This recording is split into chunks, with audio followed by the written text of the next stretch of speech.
Okay, TikTok, today you're going to learn how to properly drain grease from ground meat, and it has nothing to do with this. Get a pan. Line with 2 to 3 layers of brown paper. Now 3 to 4 layers of paper towel.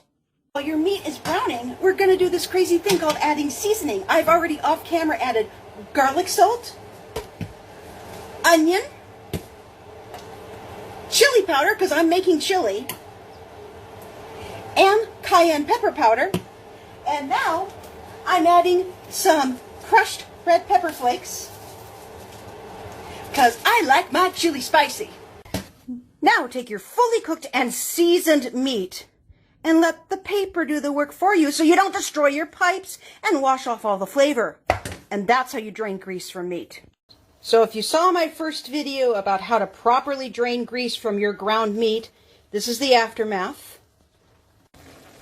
I've got the chili started. I've got in here, besides the meat, tomato sauce, black beans, and chili beans. I've also added more seasoning, and now we're going to add a couple more things. Now, about a teaspoon worth of sugar, white sugar, will help break the acid down in your tomato sauce, so it won't be quite as burny as tomato sauce can tend to be because of the acids in it. For flavor, we're going to add a bit of brown sugar.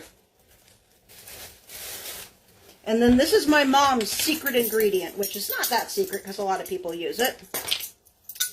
About 2 tablespoons apple cider vinegar. So we got the chili simmering, and you know what?